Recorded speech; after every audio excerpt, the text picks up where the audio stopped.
And we're back. Greetings, everyone. This is Lucian Vâlsan, broadcasting from Cluj-Napoca, Transylvania. As always, alongside with me is Herr Jon Gunnarsson, broadcasting from Deutschland, and our producer, James Huff, making sure everything works just fine, broadcasting from the States. Greetings, Jon. Hello there, and it's too hot. We're never going to be satisfied with the weather, aren't we? Well, I'm going to be satisfied when it's like 20 degrees or something like that. That's just fine. From something like 15 to 25, that's like the acceptable span. I see. But as the weather has been last couple of days, I'm almost sad that Trump has decided to pull out of the Paris Accord. So therefore, if everything went just hotter because of that, right? Maybe because of that, in a couple of decades, it's going to be like 0.1 degree hotter. Maybe. Maybe. Doubtful, though. What is going to happen, though, is that the oceans will indeed rise, maybe at least 5 centimeters, with all of the leftist tears flowing all over the place. Of course, the oceans are going to rise. I mean, they have to. Where are all those tears going to flow? Yeah, simple physics. There you go. In all seriousness, it's still not too hot, but then again, I'm accustomed with much higher temperatures than probably you are. Nevertheless, as soon as I get accustomed with higher temperatures, I'm going to Sweden, so I'm going to have to readjust to lower temperatures. So then there's that. I just hope I won't get some insta snow or something. I mean, with Sweden, you can expect anything. Yep. But yeah, the weather here has been marvelous for most of the week. A little bit of rain over the weekend, which was a bit annoying.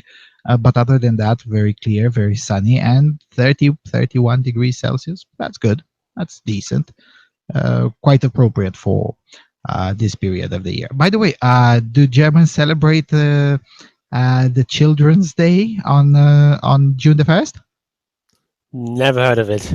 Nah, okay. I was going to ask. Maybe there's something about that, but it's definitely not some sort of big celebration. Well, it's not really that big here either, but it's a very good opportunity to poke fun at people, because it's usually adults asking each other how did they celebrate for the children within. All right, we have quite a lengthy news section, but I think we're gonna pull it off with your German efficiency and with my snark. It should go just fine. Let's do it. Yep. The first one is from the Telegraph from the UK. Why are men's issues consistently ignored in electoral manifestos? On Sunday, the Telegraph published its most recent poll under the headline, Labour narrows gap to 6 points as women voters surge towards Jeremy Corbyn. According to the polling company, quote, Theresa May needs to appeal to those women over the next 2 weeks if she wants to increase her majority in the House of Commons. But the fact there's a special focus on women voters is already a central part of all parties' electoral campaigns and has been for years. Whatever the other differences, this election each party has specifically set out to appeal to female voters with manifesto pledges on issues ranging from maternity pay and free childcare to tackling sexual violence and special provisions for female offenders. There's nothing new about this. From David Cameron's audience with a Mumsnet to Harriet Harman's Pink Battle Bus to Angela Eagle's short-lived and distinctly pink-hued Labour leadership bid to the Women's Equality Party itself, quoting the so-called women's vote is now a cornerstone of electoral politics. This is a good thing. Let that be clear. There are numerous issues that disproportionately affect women and girls, and it's the responsibility of elected representatives to address them. But here's the problem. There is no equivalent political will to tackle the many grave issues that primarily affect men and boys. Here are just a handful. The deepening crisis in boys' education that now sees 60,000 fewer young men attend university each year than young women.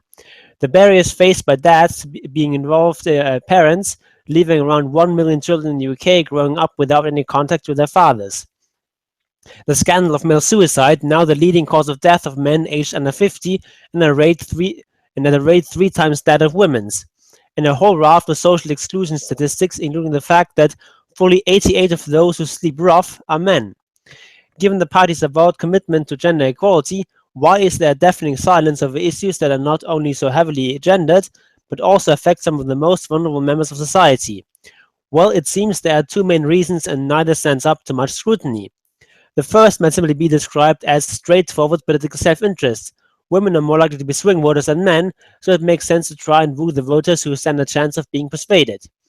In the off chance a political strategist for one of the main parties happens to be reading this, I'd like to ask them to take half a moment to have another think about that. If, for example, you promise to dramatically reduce male suicide or pledge to close the education gap for sons of voters up and down the country, don't you think either of those might be vote winners, sorry? And just for men, but for the women, and not just for men, but for the women in their lives too. I know those two pledges alone would get my tick at the ballot box. The second reason men and boys issues rarely get a look at is to do with gender politics rather than the electoral kind. The assumption is that because there are more male and female MPs and more men in positions of power generally, men's needs are not only well served, but unfairly so. But take another look at those statistics. Each one could arguably be seen as among the most pressing social justice issues facing UK society. Yet when was the last time you heard any leading politician, male or female, call for urgent action on, say, fathers' post-separation relationship with their children, or the disproportionate number of male rough sleepers? Meanwhile, there's an array of mechanisms and institutions specifically aimed at addressing issues faced by women and girls, from the Commons Women and Equalities Committee to the Government Equality Office to the Minister for Women herself. The point I'm making here is not that we should reduce representation for women's issues, but that we desperately need to increase advocacy for the very real issues facing men and boys. That's why myself and 5 others co-founded the Men and Boys Coalition, a network of more than 60 leading charities, academics, journalists, and campaigners who are committed to supporting the well-being of men and boys. And here's the good news for that political strategist who I hope is still reading.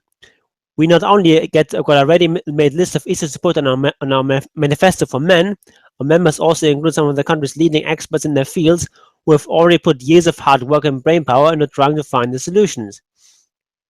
In fact, there have already been a number of proposals for what an overarching manifesto for men would look like, including, back in 2010, a non-implemented mini-manifesto for men from the Lib Dems.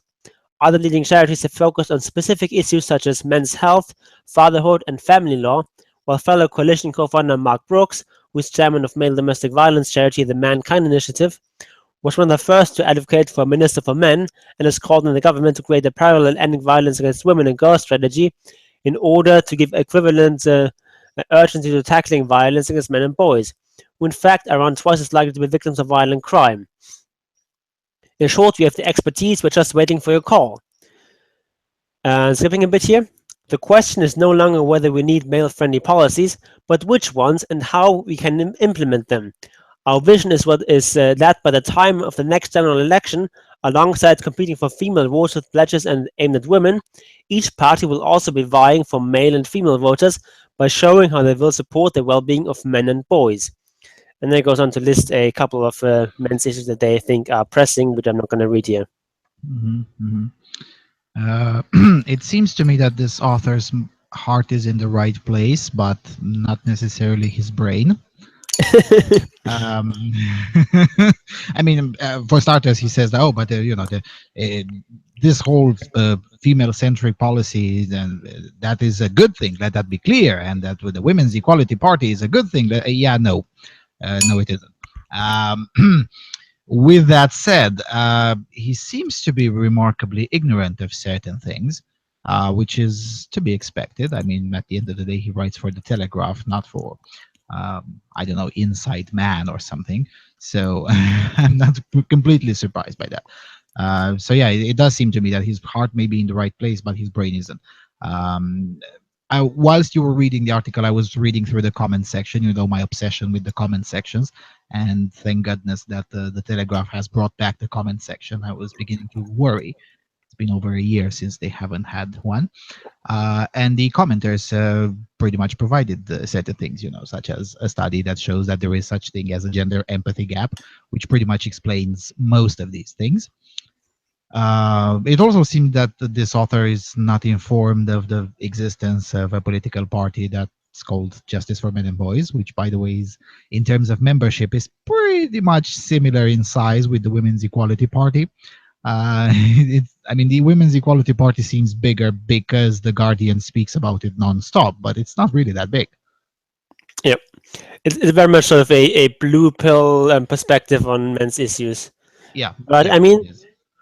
that's still a good thing that even someone as relatively blue pilled as this author is still talking about these issues. That it sort of shows us that men's issues are getting more and more into the mainstream.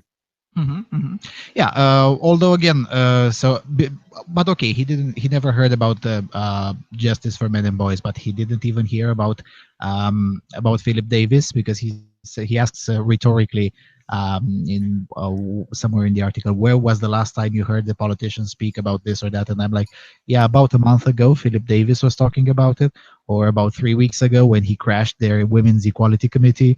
Uh, so these things have already, some of these things have already been happening, which is a good thing per se, but it's quite of a pity that he somehow forgot to include them in the article, or maybe he didn't even know about them. Yeah, I don't know if he's aware of Philip Davis, but I mean, presumably he would be. But yeah, it's sort of a glaring omission here that really should be in the article. Mhm. Um, but Philip Davis is one MP, which is a start, but still, the Conservative Party is certainly not in any way friendly to men's issues. Um, And definitely not since Theresa May, the only feminist in the Conservative Party, is leading the party. So, because if you remember, we used to poke fun at Theresa May 2 years ago, 3 years ago, long before it was any prospect of her becoming prime minister. I mean, she was the only conservative figure that agreed with Jeremy Corbyn with his initiative to have women only trains, for instance. I mean, Theresa May is definitely no friend of sanity when it comes to sexual politics by any means. yep, yep. I mean, and as far as the central argument here goes in this article, I think he is correct that it is now time to include at least some of these issues on a platform. Maybe not. Maybe the Conservatives are not even the best party for that because they are already sort of in the lead. They have a lot to lose, and they're already doing reasonably well with male voters. But what about one of the smaller parties, like say UKIP or Lib Dem? Like, what do they have to lose? Yeah. If But I mean, if they cover this sort of more niche issue that none of the other parties are covering at all, that could give them a huge influx of voters. Mhm. Yeah, now that you mention UKIP, if you remember, back in 2015, UKIP did have fathers' rights in their manifesto, and they did even held they did even hold some of these I don't know how they call them in Britain, sort of town hall meetings with fathers' rights groups and things like that. So there's that. I mean, UKIP tried 2 years ago. I don't know if they still have that in their manifesto this year. I haven't. Read their own manifesto. I only read the Labour and the Conservative one. But yeah, probably UKIP because with Lib Dems, I don't know how to put it, not to sound really bad, but they just seem to be a completely cucked organization. Yeah, they are, but I mean, just from a completely non-ideological point of view, just from a completely looking at it from in terms A of practical realpolitik, politics. Yeah. um, I think it would actually be the perfect fit for them. Yeah. Yeah, yeah. Now, good luck convincing the Lib Dems about that.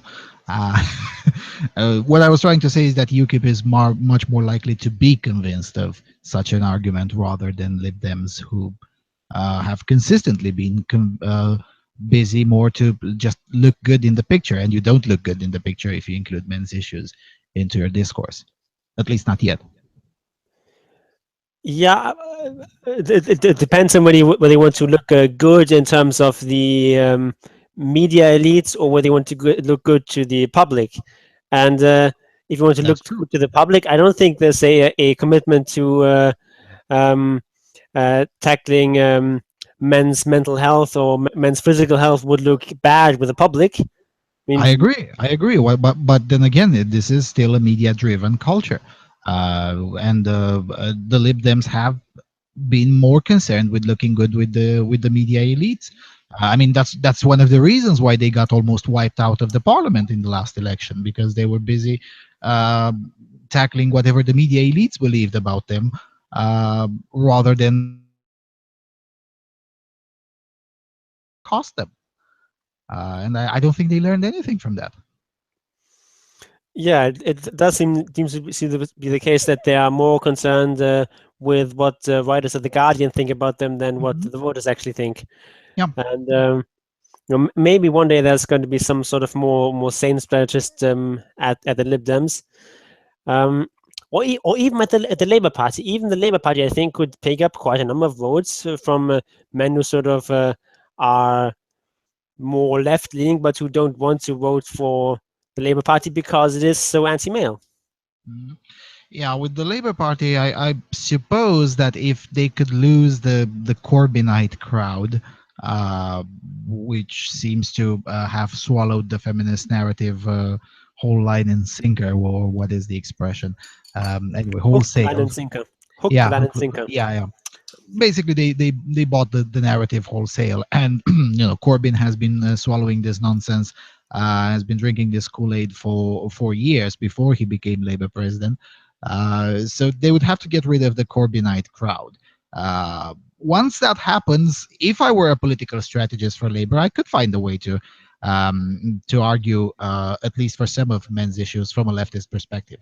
I mean, at the end of the day, the Labour Party used to be in the past the party for the working class men, the party of the working man. That was Yep. the slogan in the 80s, or even as late as early 90s for the party, before feminism completely took over the party. Yeah, this is definitely the sort of classical left-wing policies are perfectly compatible with most men's issues. Um, and I mean, they don't even have to throw over the any or most of their commitment to feminism. You can still sort of argue for at least some men's issues from a more or less feminist perspective. Eh, eh. Yeah, as long as you ignore the Guardian crowd, I suppose. Yeah, Yeah, I but then mean, again, Labor can't really afford to ignore the Guardian crowd, I guess. I'm not so sure about that. I mean, um, Labour Labour are already doing really, really poorly. So, and I mean, the kind of people um, who are left enough to to read the Guardian and who follow all these sort of things, they're not going to vote for, say, the Conservatives, Mhm. um, just because Labour takes on some sort of commitment to, I don't know, tackling domestic violence against men and male suicide and so on. It's not like it's not like any of the leftists are going to jump ship because of that. Yeah, yeah, they'll probably bitch and complain a little bit, but in the end, they'll still vote Labor. Yeah. Yep. And considering that, yeah, that's actually a very good point. I mean, from a practical politics perspective, but then again, someone would have to convince Corbyn about that, and that's not going to be an easy task. Because as far as I'm concerned, last time I checked, Corbyn has no intention of leaving the party, so the Labour is stuck with him for at least another 3 or 4 years, unless there is going to be a coup, an internal coup happening somewhere, sometime in the meantime, which I don't think it will. I mean, there was So already a vote of no confidence, but he just stayed on. yeah, yeah, that's what I'm saying. I mean, whether lefties like it or not, they're stuck with him at least for a while, and definitely he'll still be around after this election, which would probably be a loss for Labour. I can't see how Labour will win this. And not to mention that I don't want, but I just don't see how they can do it. They'll probably the Conservatives will probably have a normal victory, just like they had in 2015. It's not going to be the big landslide that Theresa May expects. But yeah, someone would have to convince Corbyn about that, and just go with go with the facts. I mean, at the end of the day, and I don't think this changed in the last year. The worst affected educationally group in Britain was the white working class boys, which until recently used to be a solid Labour voting bloc. And bringing back that particular voting bloc to Labour, maybe it won't win them elections outright, but it would definitely get them closer to governing the country than they are now. Yeah, and you don't even have to put it in terms of a white working class. Just say working class boys, and I think you get a lot more of the people on the left behind that, um, and it's that's a sort of issue that's going to play well with most voters. And frankly, it's sort of baffling to me how much people in Labour and in Lib Dem are concerned with the elite opinion when they're supposedly supposed to be the party that cares about common people, that cares about the working class, but here they are only following what the elites in the press tell them, and what the fellow elites in politics and in business tell them, and they've sort of forgotten their core mission. And it's I mean, I'm not necessarily sad about that because I want them to lose, but it's just surprising to me. Yeah, I suppose. Now, of course, well, one of the things one of the reasons this is happening is because, and then again, we go back to the old discussions that we used to have 4 and 5 years ago. Men just don't fare well in organizing for their own interests. I mean, it is very hard to even consider, let alone witness happening. A significant minority of men just saying, no, we're not going to vote for you until you commit something for our own interests as men, not as workers, not as fathers or whatever. No, no, just as men, period. It's just very hard to see it happening. So as a result, it just allows these political parties, all of the big political parties, to just continue rolling on like this.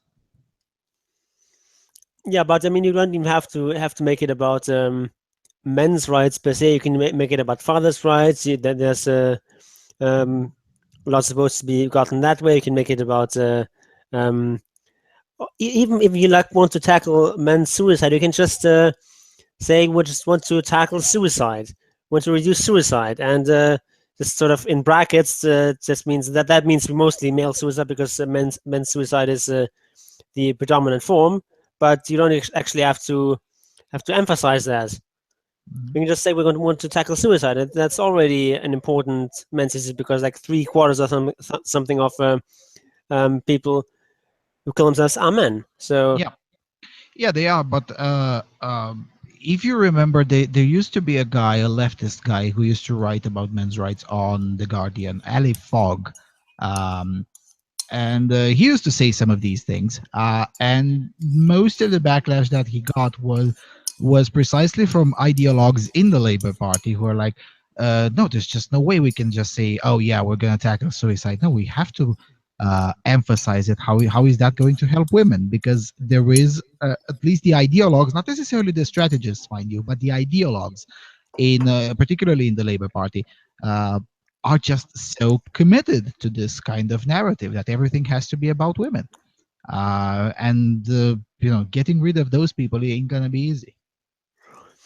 And it yeah, seems, and it appears to me, and I hope I'm wrong with this, but it appears to me that the same kind of process that Labour has gone through in mid 90s is brought about in the Conservative Party by Theresa May. He started bringing new ideologues, and most of them tend to be very feminist and very gynocentric.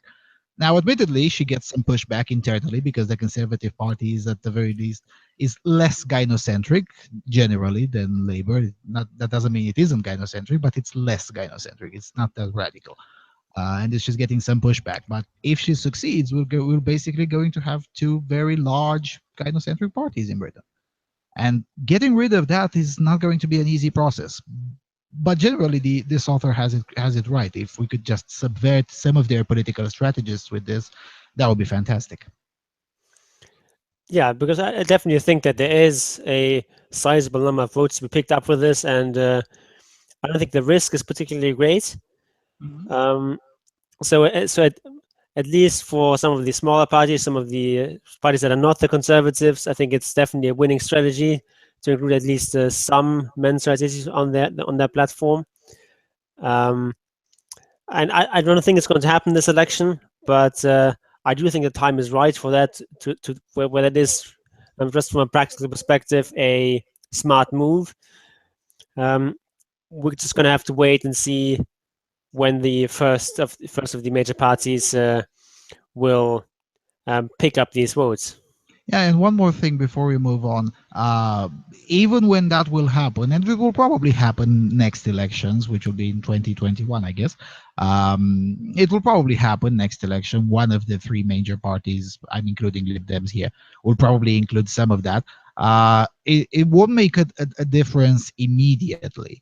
It will still have to go at least a few years until everyone gets used to the fact that, yeah, you kind of have to have that in your manifesto too, until you're going to see some real change and some real commitments.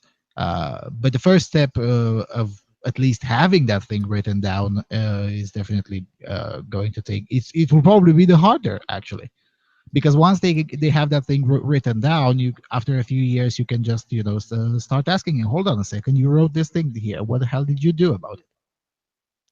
Yeah, it's definitely going to be a slow process. It's not going to be any sort of rapid improvements, but at least things are slowly moving in the right direction now. Politics is downstream from culture. Yep.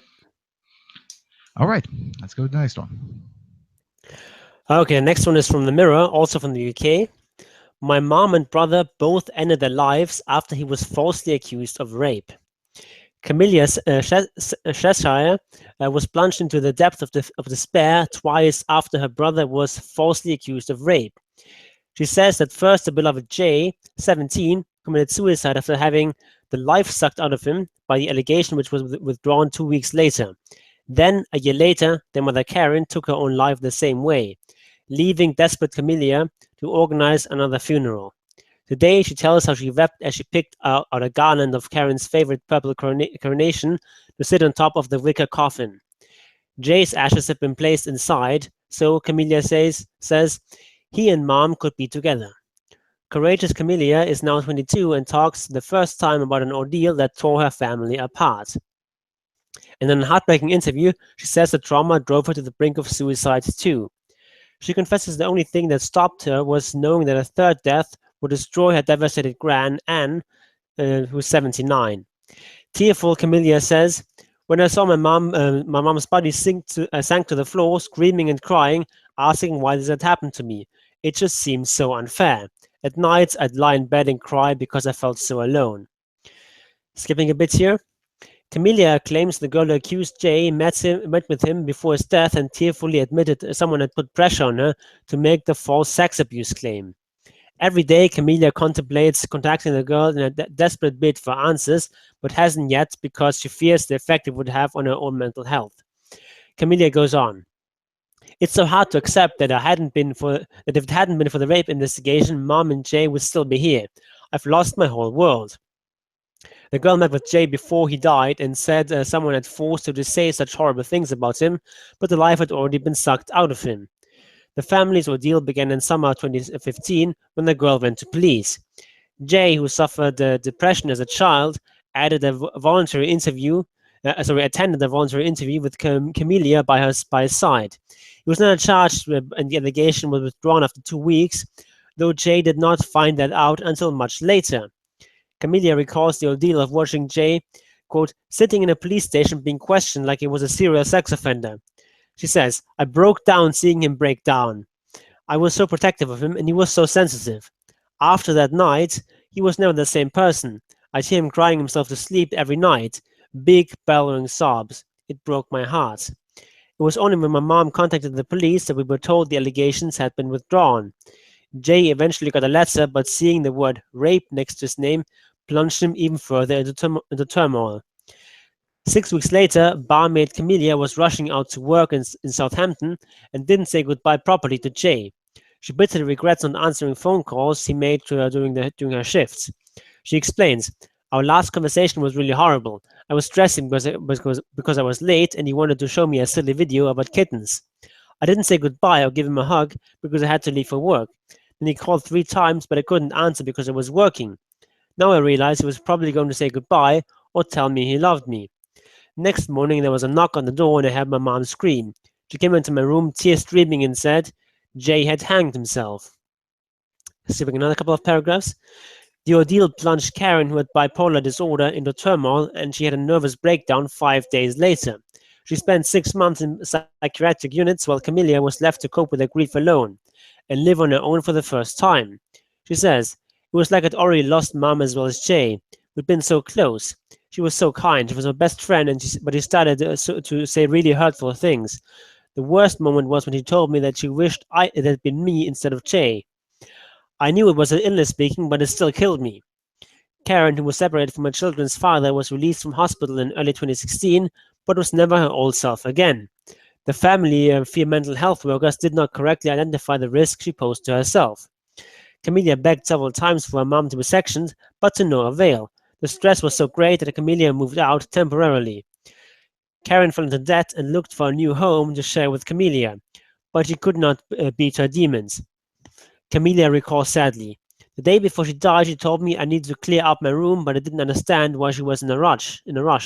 Now I realize it was because she planned to kill herself. She was stressing me out, and I started to cry when she asked what I'd do if she died in her sleep or had a heart attack. When I left, she was on the sofa crying. She gave me a hug, but it wasn't like we normally hugged, and she shut the door on me more quickly than she'd ever done before. Next day, police broke the harrowing news that Karen was dead.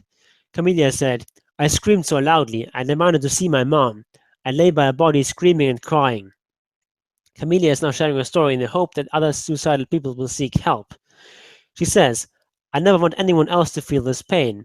I hope one day I have the strength to seek the answers I need, but I'm not sure if I could handle the truth at the moment. Whatever Jay's accuser says will not bring either of them back." Oh boy. Yeah. What the hell do you say to such a story? I mean, it is a horrifying story for sure. However, I do have to disagree with the grieving daughter here. Whatever Jay's accuser says will not bring either of them back. Yes, that doesn't mean something should not be done. Uh, Again, it's my old narrative. No, these kinds of false accusers must be harshly punished. I don't care what does to their lives. I mean, Yeah, especially in this case where the victim of false accusation had committed suicide. No, I think a punishment similar to what the victim would have received had the victim been convicted of rape, I think that's appropriate. Very appropriate. yeah. I mean, this girl apparently says, she was pressured into it and so on, but who knows whether that's true. Personally, I'm doubtful, and of course, I don't know the story. Yeah, I'm not Um, buying that either, and still I don't care. yeah, I mean, if you're, I don't know, pressured into committing, I don't know, shoplifting or something, you're still punished for it. Yeah. It's at best a mitigating circumstance. Yeah, it's a mitigating circumstance, but still doesn't absolve you of any guilt, Yeah. or at least not of all guilt. Hmm. Yeah. And again, I'm not buying the story of being. I mean, how do you get pressured into the and if that's true, why wait 2 weeks, 3 weeks before coming forward? Uh, Presumably, the pressure is gone once you've actually done what the pressurer asked you to do. So it is far more reasonable to think that 2 or 3 days later you could actually come forward, at the very least, to your victim, let alone to the authorities. Yeah, maybe it was some sort of thing where she had a a boyfriend or something like that, and then she slept with this boy, and then she invented the story to cover up for that, or maybe Yeah, she has that's like probably. some sort of prudish parents who are horrified that their daughter might be sexually active, and then she invented this rape story to cover for that. Something like Yeah. that is probably the case. Yeah, that's probably the case. This is the thing, and this is probably something that we'll have to continue to explain both to non-feminists and to feminists, because Non-feminists tend to be very, very angry whenever they read these kinds of stories, and understandably so, because some of them, as we see in this story, have horrific consequences. Whereas feminists say, "Oh, there's just no way that women would lie about rape." Yeah, you fellas are all both wrong. And some of the reasons women lie about rape do not have to be about her just being a lying cunt because she's evil. No, sometimes people are lying cunts for other reasons, such as to cover up for an affair or to cover up in front of relatives or things of that nature. These things happen, and they do happen a lot more often than many would dare to believe or to even consider. Yeah, I mean, people lie. I mean, that's just a fact. And women are people, as feminists like to remind ourselves. Yeah, but I like more the slogan of Judgy Bitch, the radical notion that women are adults, uh, whereas with feminists is the radical notion that women are children. Yeah, most people lie at least several times during their lifetimes, and as a result, that includes most women, and sometimes, yes, that includes lying about rape. It's not an everyday occurrence, but it is a lot more often than very occasional, as in once a year in a country or something. No, it's a lot more often than that. Yeah, and I mean, people like to draw these statistics of, I don't know, only 2% of rape allegations are false, or something like that. But I mean, that story is about rape allegations that have been proven to be false.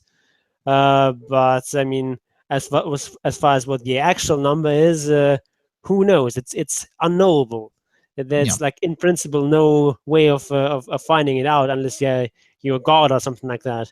yeah. There's no way you can you can develop a falsifiable method of calculating that. Uh, you can at best or take these ones where the offender is where the accuser is convicted of lying, or you can measure if you in the cases where you have DNA evidence, such as the already famous study in Delhi in India, where it showed that 50% of the cases that had DNA evidence submitted turned out to be utter bollocks. uh, these are the things that you can prove, but overall how many of the rape allegations are false, yeah, there's just no way of knowing it. And I not mean, to the rape, mention that not to mention that some instances that can reasonably be called false rape allegations don't involve the police at all. yeah. I don't know, lie to your boyfriend that you've been raped, and then the boyfriend Mhm. goes and beats the crap out and probably sometimes kills the alleged rapist. That's a situation of false allegations that never appears in any statistics whatsoever. Yeah. It's also, of course, rape is a very special kind of crime. It's very hard to prove because it's basically just about the state of mind of two people. There Mhm. is usually no physical evidence that could indicate things either way. I Mhm. mean, sometimes there's evidence that the two people did not actually have sex. If that's the case, of course, then no rape occurred. Um, but if they had sex, it might well have been consensual. And I mean, even if one party has some sort of injuries related with rough sex, that might still have been consensual. Uh, so it's just a unique crime in that um, it's just about whether there's consent or not, which isn't. It's not the case with other crimes. It's not like you can say, "Oh, he wanted me to stab him," or "He wanted me to shoot him." Um, or I know he wanted me to break into his house or something like that. So that's not something that people usually do. Um, Although but sometimes those happen too. okay, Uh, sometimes. But I mean that's it's very very rare. rare. Yeah, it is But I very mean, rare. people have consensual sex all the time. Yeah, yeah. It is also about an activity that you can't just say, well, just don't do it. I mean, it's far easier to say, yeah, shooting people is always illegal, even if the victim wants it. It's a lot harder to do the same thing with sex. Yeah, Um, this is one of the reasons why I'm very skeptical of sometimes well-intended, although recently not so well-intended. But I can at least understand the principle with the laws such as marital rape. I'm very skeptical whenever these kinds of new kinds of laws emerge, and we'll read about some of that situation in Serbia during this show. I'm very skeptical of these kinds of things because how the hell do you prove that didn't happen. I mean, there's just no way. Uh, Mm. as you said, well, when the individuals didn't have sex at all, then obviously rape didn't occur, and it's at least you have some way of proving if the accuser is lying, or at the very least misidentified or whatever. But but with some of these situations, there's just no way of proving a negative. Yeah, I mean, maybe if you have like a video evidence of the sex in question, then you can usually prove it one way or another. But that's very rare. It's a very rare case. Yeah, yeah, and this is why some individuals from the non-feminist community have developed the slogan ABR, always be recording. Um, but then again, that would mean placing yourself under 24/7 surveillance. It does sound a bit paranoid, but then again, when you have some countries with such extreme laws, yeah, maybe I don't know. Yeah. It sounds less and less paranoid when you put it in the proper context. And with these kinds of things, I mean, think about it this way: if this kid Jay would have applied always be recording, then probably he would be alive. His mother would have been alive, and this entire story that you've just read would not have happened. I mean, it sounds horrible when you put it in these terms, but it pretty much sounds like maybe one should try more often to adopt an always be recording strategy. Yeah, I don't know about that though, because I mean, um, being falsely accused of rape is very rare. I mean, not in terms of it's a small percentage of the overall rape accusations, but like in terms of percentage of the population, the chances Yeah. that you are going to be falsely accused of rape are very, very low. And to Mhm. sort of always record all your interactions just based on the very small chance of being accused of a crime like that is maybe a bit um, maybe a bit wasteful, maybe not not a proportionate sort of response.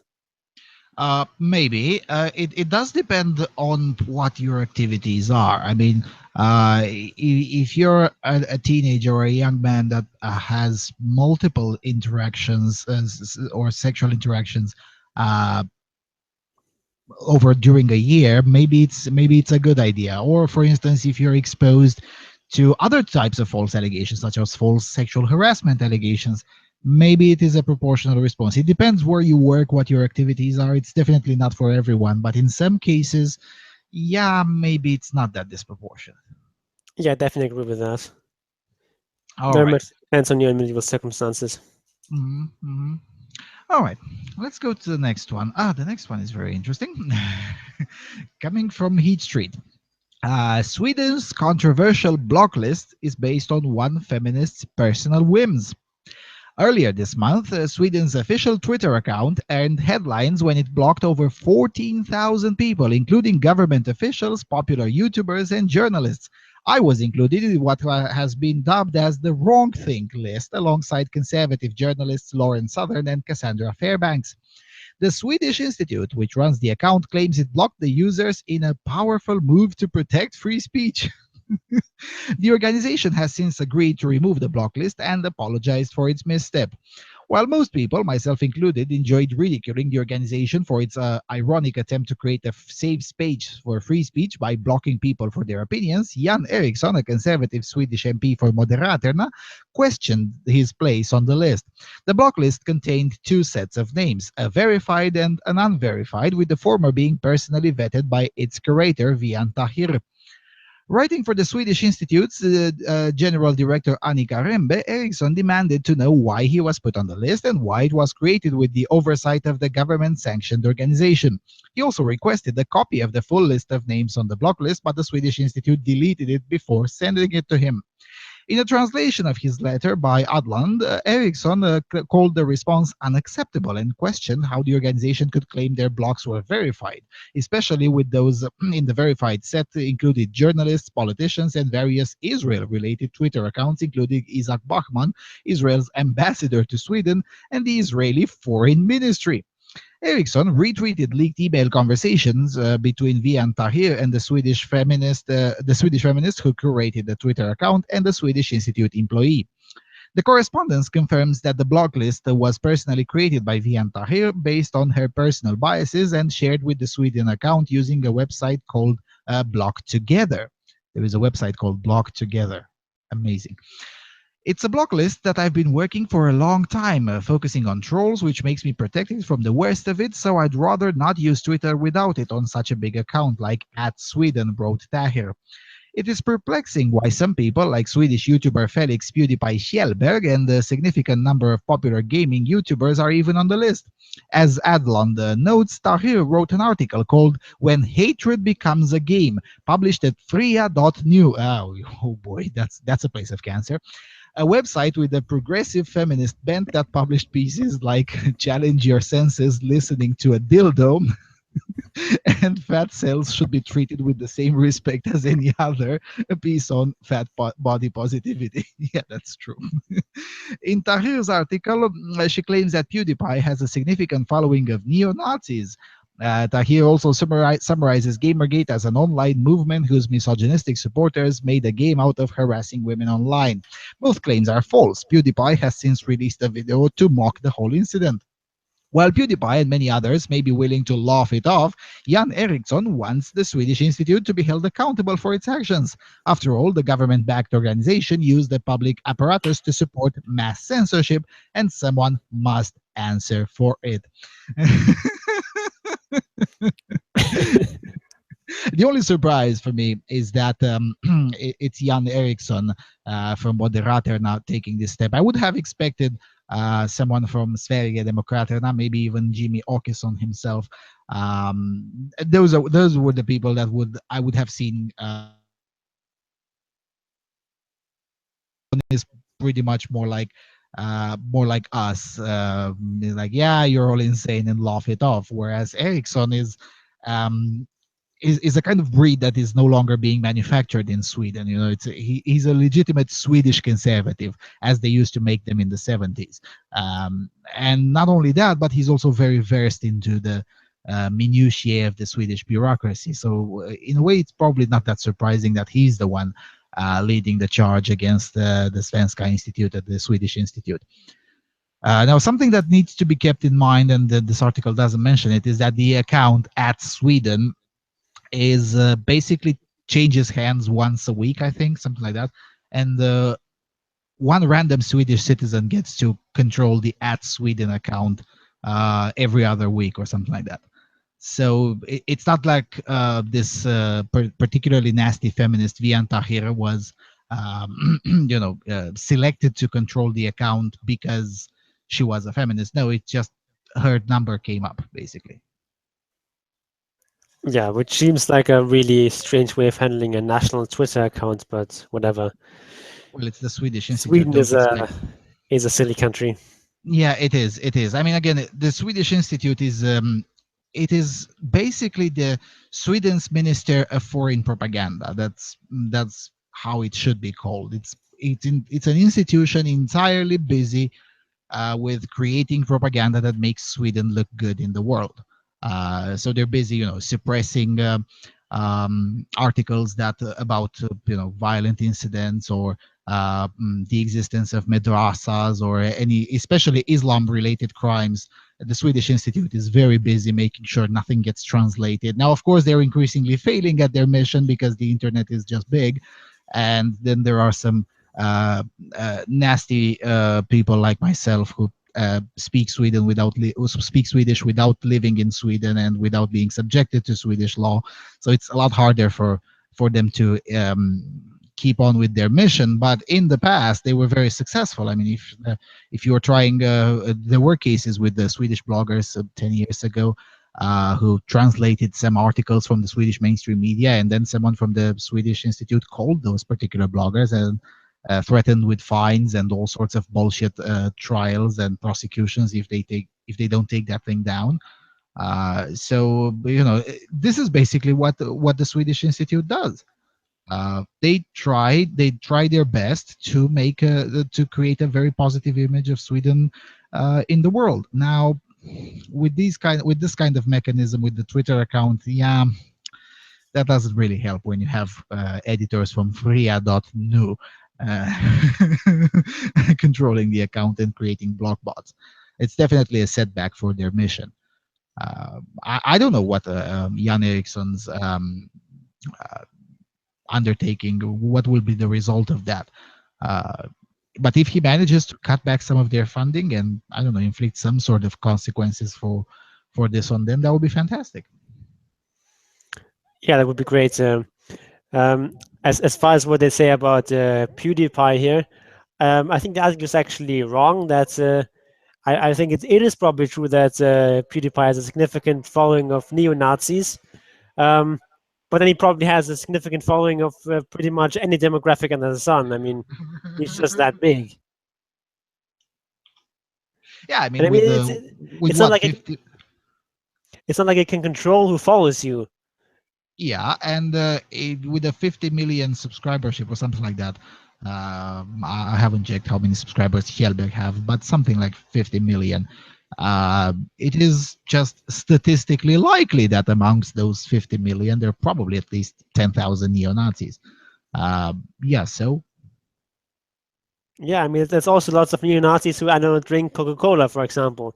Should therefore I'm Coca-Cola sorry, be Nazis drink Fanta. Sorry, they don't drink oh, they Coca-Cola. drink Fanta. Okay, okay, never mind. Well, it's still owned by Coca-Cola, so Coca-Cola can still be blocked from the Swedish Twitter. Absolutely, absolutely, absolutely. But yeah, it just doesn't seem anything. I mean, I'm pretty sure there are probably one or two neo Nazis listening to this show now. So what?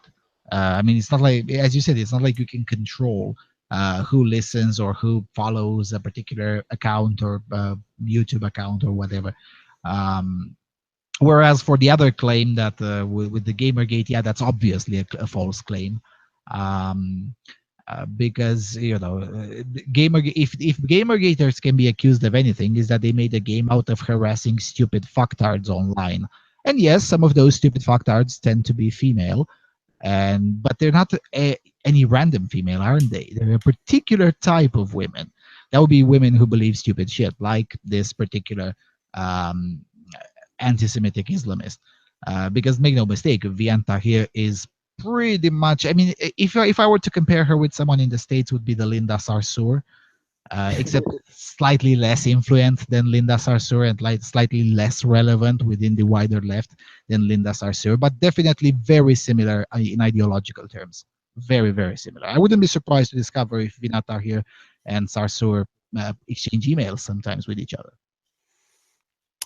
Yeah, it just seems it just still seems so insane to me. This sort of alliance between radical leftists and Islamists. Well, they have common interests. They both favor the redistribution of wealth from productive people to themselves. They both hate Western civilization. They have several common interests. Overall, of course, the alliance won't last.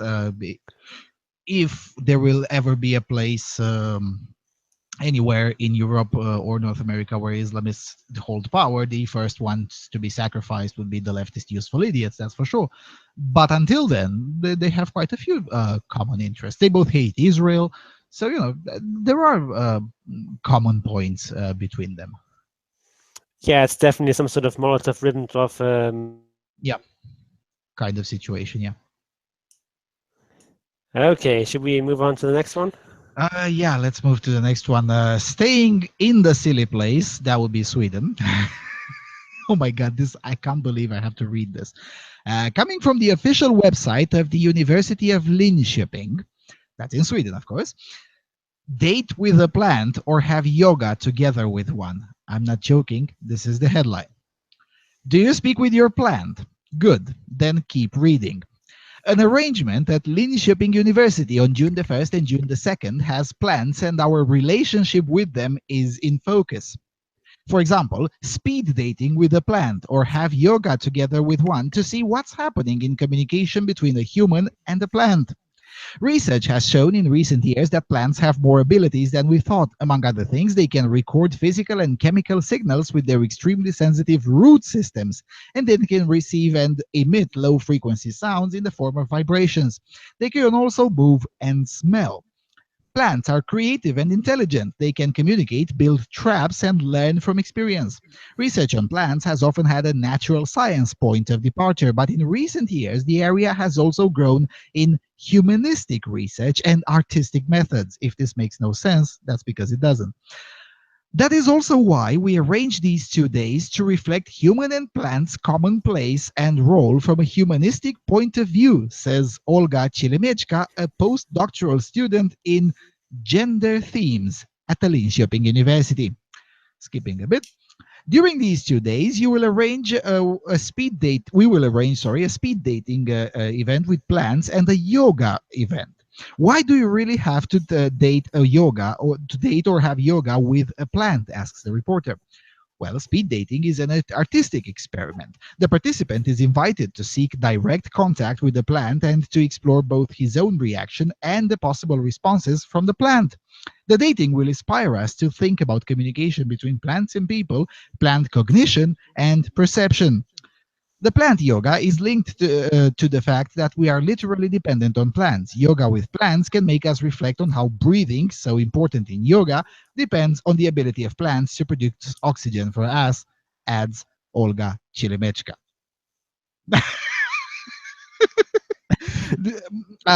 Point of information, this is the same university that several years ago funded several hundreds of thousands of pages of research in a very important topic, the topic being sexism in trams and bus terminals.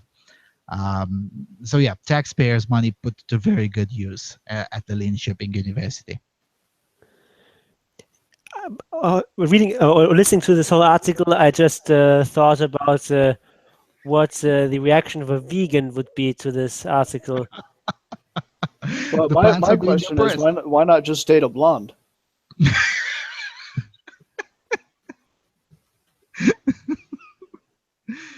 They're just oppressing the poor plants, aren't they? Yeah, I mean, if you want to go on a date with a plant, you'd better ask the plant first and wait for some affirmative consent before you move on with anything further. I mean,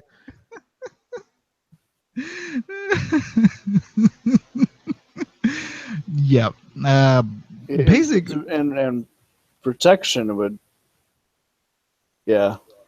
You'd have to protect your wood, right? I mean, bring some polish. Polish your wood first. Seal it. Protect it. Watch those knot holes.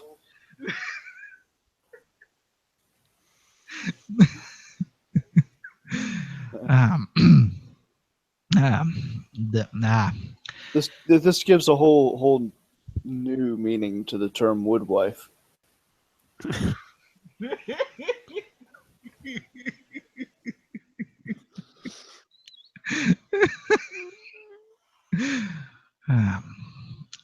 Jon, you were going to say something? No, not really. I mean, plants, they're there to look at because they're pretty. They're sort of nice background decoration. They're used to build things. They're used to eat. But you don't talk to them. Then they're not your yoga companions. You can't date a plant. It's just a plant. It can't think. It doesn't have a brain. Like a trophy wife. Speak.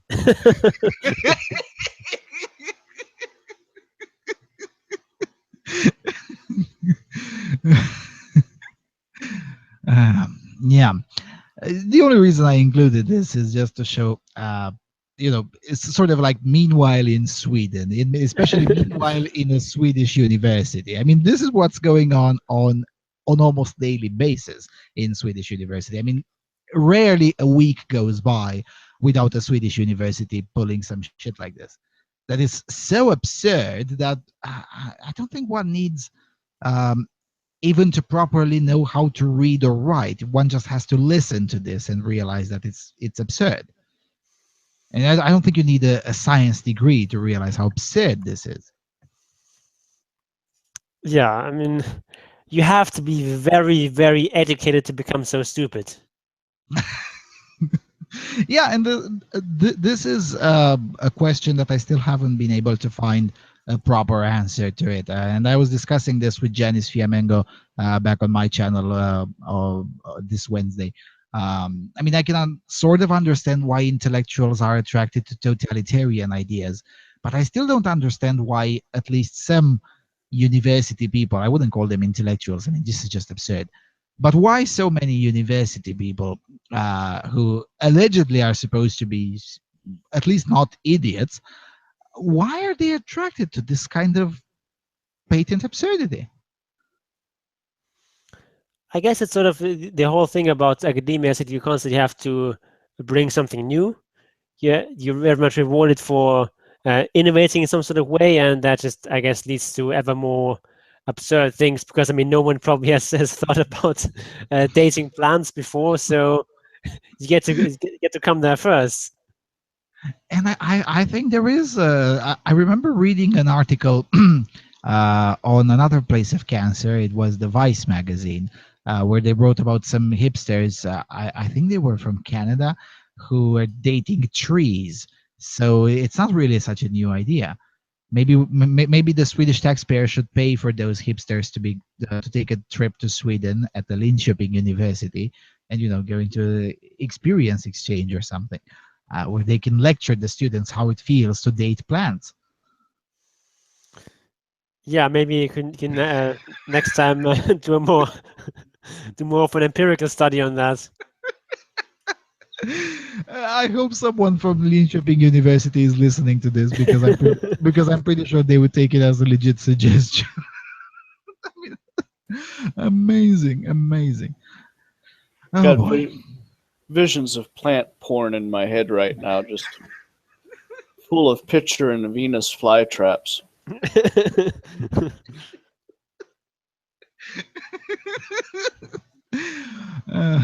I was supposed that the whole idea of being a tree hugger was more metaphorical, but apparently not. True story. You are the apple in my eye can be taken very literally now.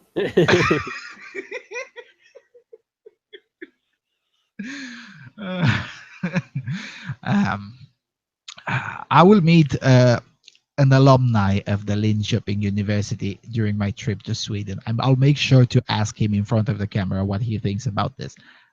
Maybe I'll get some insight on how these people think, or better yet, how the hell are they still alive?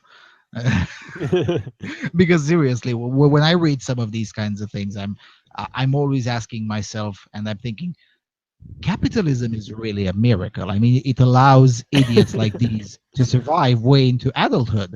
I mean, in a pre-capitalist society, they would have long been dead, because there's no way you... Go ahead.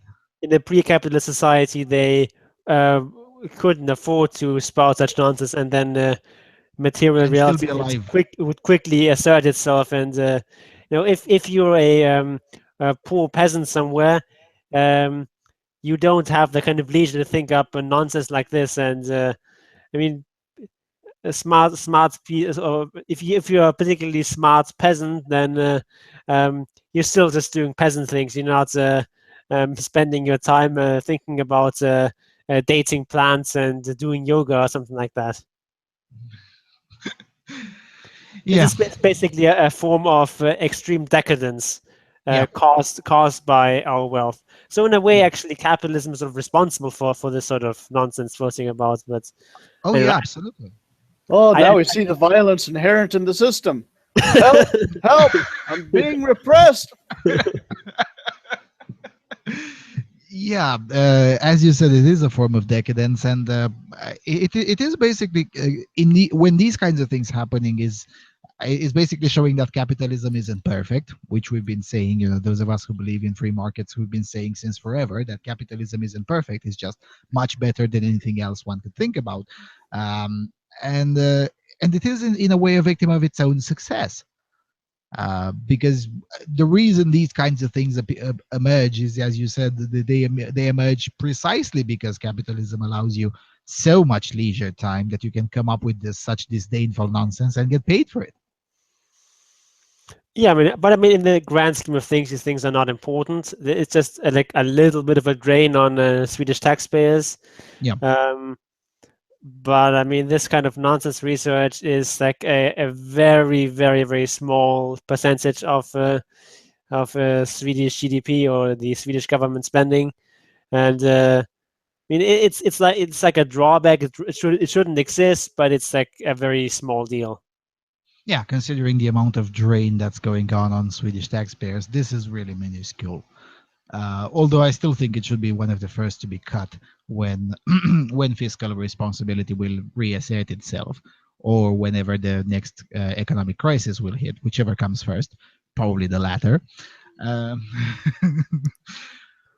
all right, Yeah. let's go to the next one. Oh, the next one is was really surprising for me to read. Go ahead. Yeah, the next one is from our friends at The Guardian.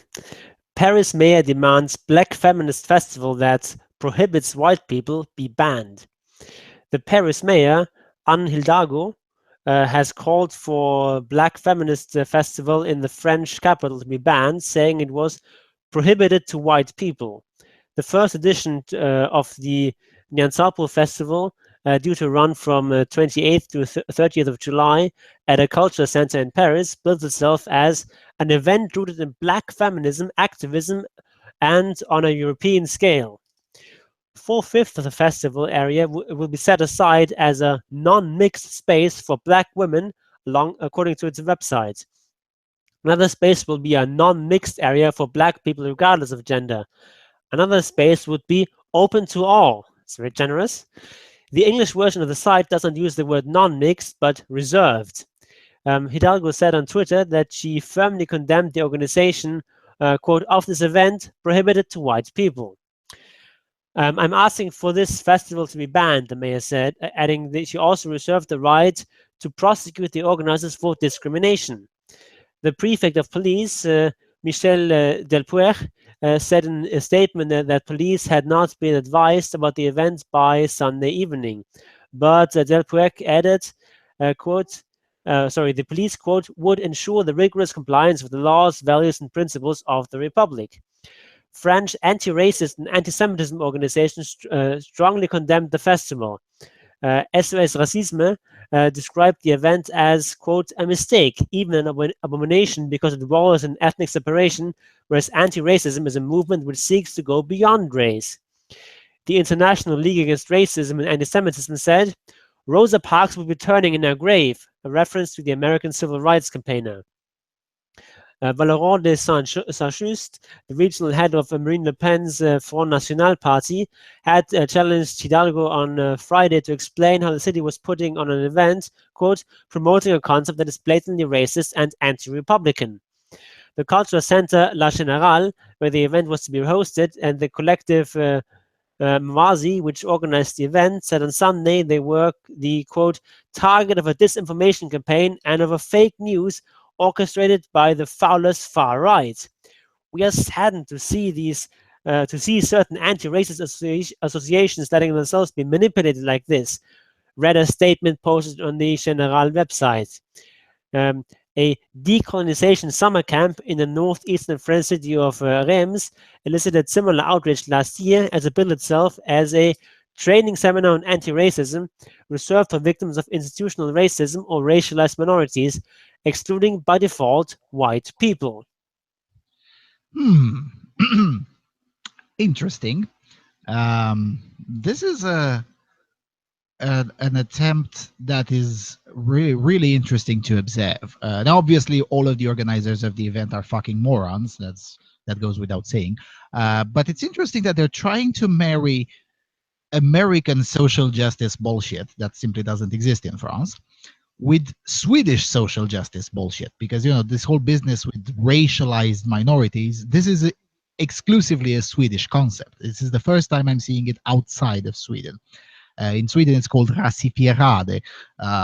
Google that one and use Google Translate and weep if you're really curious. It's really interesting. So I'm trying to see these two things being married to each other and promoted together in France, which would be the last place I would expect this thing to be attempted. Because, believe it or not, Frenchmen are just not racist. They're just not. It is really one of the I mean, when you look at those maps that show France being the pinkest in Europe, as in the most racist, no, they just don't like Muslims. Uh, but other than that, they're not racist. They're just not. It's one of the least racist places in Europe, which is why it is surprising for me that they would try this in France. As for their excuse that, this is a fake news campaign orchestrated by the foulest far right, yeah, I'm sorry, the mayor of Paris is from the Socialist Party and is a self-described communist, and is a militant feminist. I'm sorry, but you're gonna have to try harder to excuse this as disinformation from the far right. Sorry, it doesn't work like that. Yeah, but I'm actually quite pleased with the fact that at least some people on the left do have some principles. Um, I don't necessarily agree with prohibiting this sort of festival. I think you should be allowed to have a festival that excludes anyone. If you want to exclude people that are left-handed, you should be allowed to do that. If you want to exclude people with blonde hair, or if you want to exclude people who I don't know, have a liver spot on their face, you should be allowed to do that too, as long as it's just a private organization. But I mean, at least they're sort of applying these principles of non-discrimination in a apparently more or less even-handed way. Yeah. Yum Yum says in the chat room, he says, "Oh, so much internalized conservativeness in the left." That's a very good one. Generally, I don't think that the festival should be banned. It should, of course, be ridiculed, mocked, and condemned to its fullest extent, and mocked some more. But nevertheless, it should be legally allowed to happen. Uh, because if you want to exclude anyone for any reason from a private event, you should be able to do that. I mean, why if you're a white person would you even want to go to a virulently anti-white festival? Yeah, that's exactly what I was about to say. This is basically a KKK meeting for Negroes. And just like non-whites would hardly want to go to a KKK event, pretty much the same thing is here. Why would you want to go to an overtly anti-white event that is there? It is a gathering of people who hate you because of who you are. So yeah. um, Nevertheless, and I don't think it will be banned. I mean, as the article says, but similar events have occurred in previous year, and although they did elicit some outrage, the events still did take place, which is fine. What I would like to see is whether events marketed for white people and to the exclusion of quote unquote racialized minorities, would those be allowed to go forward? I think they would be allowed to do that in practicalities, but I'm not sure if that is the case in practice as well. But if in practice things are applied even-handedly, I have to say I'm kind of okay with this. Yeah, let them have their silly hateful events. So what? Yeah, and I mean they're only shooting themselves in the foot. I mean it's not like Yeah. they're making any sort of strides here politically, and it's not like this is actually going to um, put any sort of dent into whatever vestiges of racism may exist in France. Mhm. Yeah. Yeah, it won't. And this is why I presume, in fact, I'm not presuming. I'm pretty sure that this is why the left is more anti-free speech than the right tends to be in general. Because when everyone is allowed to speak, usually, especially modern leftist ideas tend to lose. I mean, if you censor these people, they can then claim martyrdom status. But if you just let them spew their bullshit and then just mock it, over the long run, better ideas are better served. Yeah, I'm not so sure if it's really if it's really about left versus right. It's more, I think, about um, establishment versus non-establishment. If you're the establishment, then stifling free speech is to your advantage because you get to control what sort of speech is allowed and what isn't. Whereas if you're not the establishment, then you want to be able to criticize the establishment, because then you're criticizing from a position of not being in power is then criticism is a much more important weapon that you can use to oust those who are in power. And I mean, you can see this, that something like 50, 60 years ago, the left was very much in favor of free speech, and the right who wasn't so much on board with that. It depends, of course, on what kind of country you're looking at, but sort of in general terms, that's roughly correct. And sort of because in the last couple of decades, left has made so many strides, also if the elite opinion is behind them, that's why they're critical of free speech. I don't think it's something that's inherent in being left-wing. I don't know. From where I'm coming from, it's always the left that has been against free speech, always, without exception. Yeah, I mean, of course, communism is, of course, a special case there.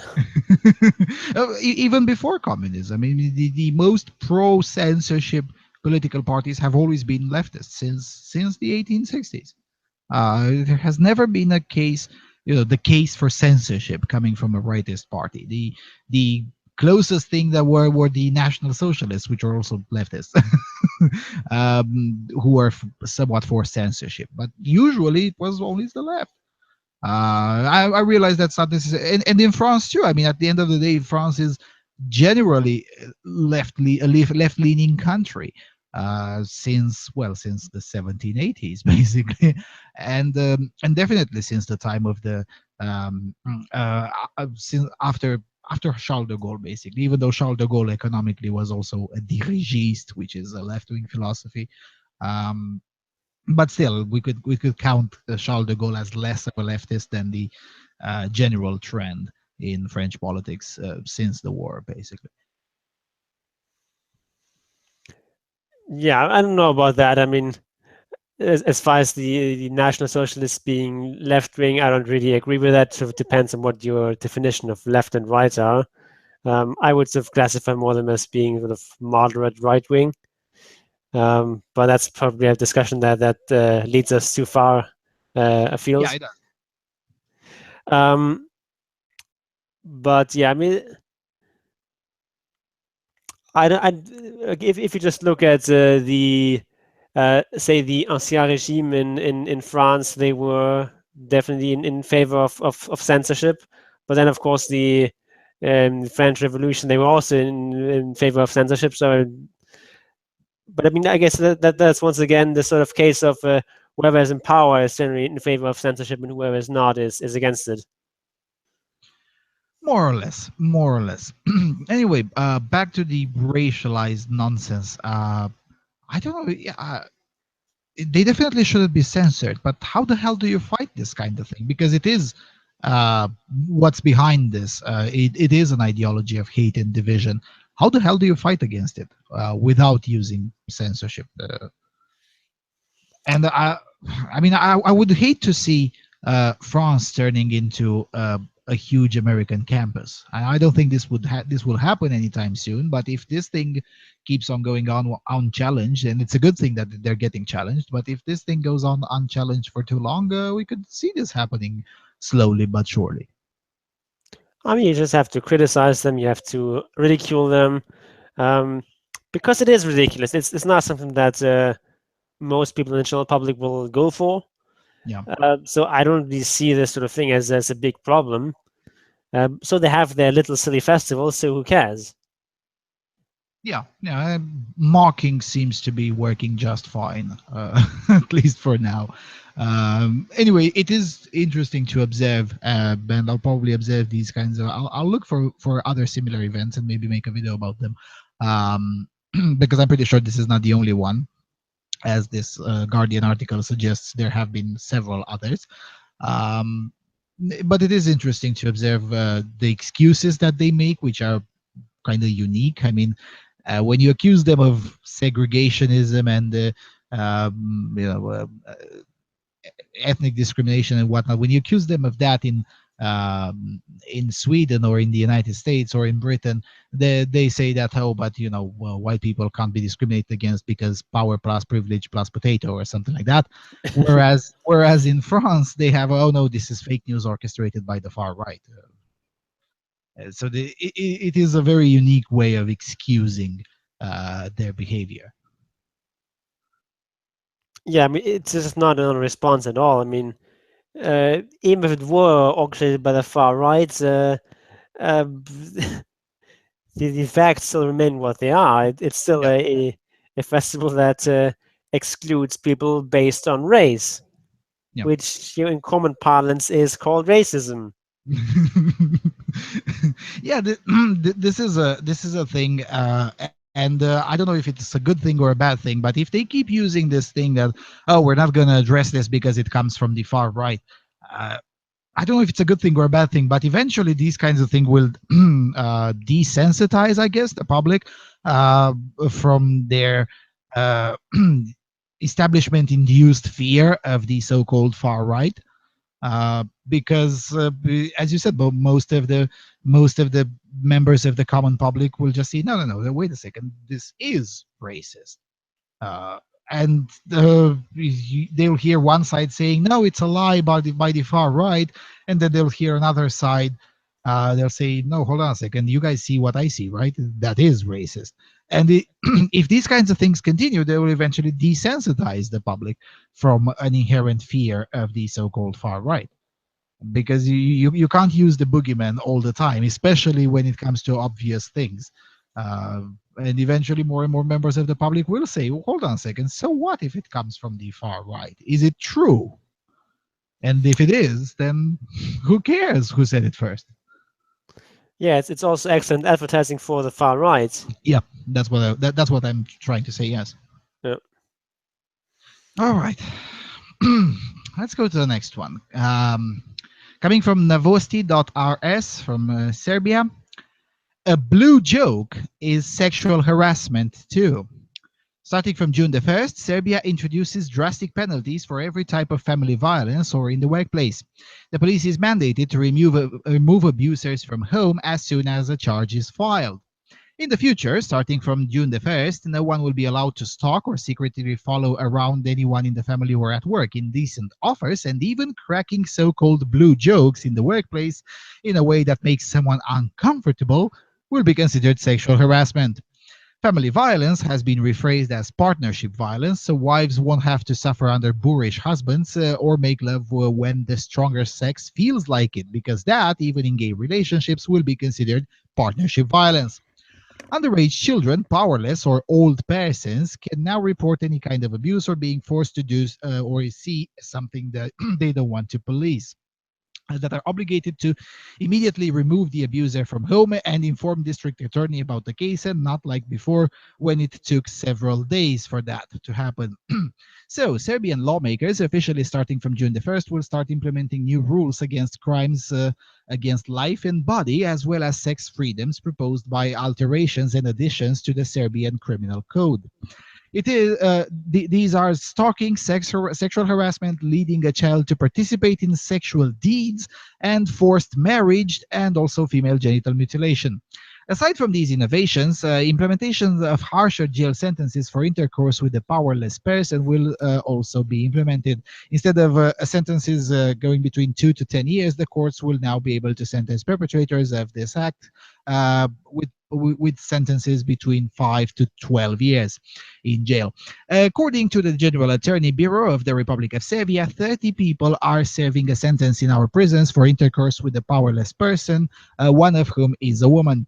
Intercourse with a child is a criminal act that will also get a harsher sentencing. So now, instead of 3 years in jail, it will carry a maximum sentences of 5. At the time, 42 prisoners are locked up for this, all men of various ages. Crime law officials possess data that stated that 189 men are serving time for rape, but also one woman who was convicted for covering up. Aside from citizens of Serbia, 4 foreigners are also behind bars, also for rape. 26 inmates are also behind bars for other illegal sexual practices. Lawyer Dalibor Katancevic states that introducing these new crimes is something that was already tied to family violence, and that it was simply cleared up and certain crimes were separated. In the future, just like in the rest of the world, these acts will be prosecuted the same way, like, for example, intercourse with a minor or rape, etc. Skipping a bit, when it comes to juveniles, another innovation in existing criminal law is, quote, leading a child to witness sex acts, unquote. And this crime will be punished with the sentence from between 1 to 8 years of jail time. And if the perpetrator used threats to or force to commit this, the sentence goes between 2 to 10 years. Skipping a bit more. Specially trained police units will be formed in each police station, as well as prosecutors in every prosecutorial office. They will be put through special training with emphasis on psychology, so they know how to approach and help the victim.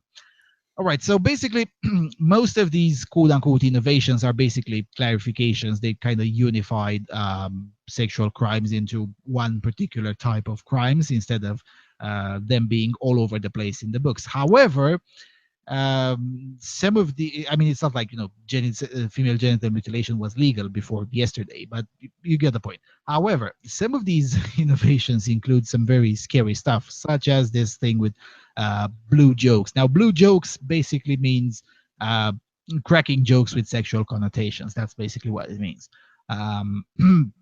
This is a very dangerous development. I mean, they're basically introducing these very insane developments under the radar, because nobody's going to stay up and read the whole legal documentation, which is about 400 pages describing how everything will be changed and unified and whatnot. So they're basically introducing these very scary developments under the guise of, yeah, we're just going to reform the criminal code to make it simpler, which it does. I mean, like 60% or 70% of these innovations are a good thing. But then there comes the rest of the 30%, which is absolutely scary. This kind of thing pretty much sounds like the French law, where if you crack a joke about a woman in the workplace and she says that she felt uncomfortable, then a crime has been committed because potato. Yeah, and it just means that because no normal person can actually read all this legislation, you won't actually know when you're committing a crime, and that's very dangerous. And especially if it's things like cracking an off-color joke with sexual connotations becomes suddenly a crime. That is very dangerous. I mean, presumably in the vast majority of cases, these sort of things will not be prosecuted, but now they can be. Now, if the authorities are looking for some sort of thing to stick to you, then they can now find you making some sort of joke, and off you go to prison. Yeah, because this is the main problem with these kinds of laws. Because just like the French sexual harassment law, in the vast majority of situations, it's just never used. But if you piss off the wrong person in the district attorney's office or whatnot, they can pin you down on that just because they can. And they will if they're in a shortage of solved cases, or if they particularly dislike you for whatever reason. I mean, I cannot imagine what would have happened to Marine Le Pen had she been a man. I mean, I'm pretty sure if Marine Le Pen had been a man by now, she would have been rotting in jail for some sexual harassment bullshit. Yeah, quite plausibly. I mean, this whole thing undermines the whole concept of the rule of law. Yeah. That's the whole idea that the law is something fixed that you can read, and they can follow it, and they can be sure that you won't be charged with any crime. But as it has been implemented in the last when it has been developed in the last 100 or 200 years or so, there's just so many damn laws that no one can actually read and understand all the laws that apply to him. So you're basically back in this sort of position that existed before the rule of law, where the authorities can just basically do whatever they want to you. It's not quite at that stage yet, but we're sort of moving in that direction, when there's more and more unreasonable laws that usually don't get enforced rigorously enough. But in cases where authorities want to get you, they can enforce them, and they're still sort of hiding behind the sort of cover of, oh, we're just enforcing the laws, which is it's not our fault the laws are this way, but we're just doing our job. But it sort of opens the door to arbitrary prosecution. Yeah, it creates slowly but surely a state of lawlessness, because if you don't know what the law is and you cannot know what the law is, and the enforcement is very selective, as it has to be, because it's not humanly possible to enforce all of them. Yeah, it is essentially a case of lawlessness, or an arbitrary rule at best. Maybe even a little bit tilted in favor of those who can afford to defend themselves from them. Because I'm pretty sure that if someone with enough resources is charged with the crime of cracking a blue joke in the workplace, I'm pretty sure that person won't go to jail, because that person would be able to afford a good enough attorney that can reasonably argue that, well, yeah, maybe the law is retarded. However, when you have a poor schmuck on let's say, a construction site charged with the same crime, well, yeah, tough luck for him. Yep. Yeah.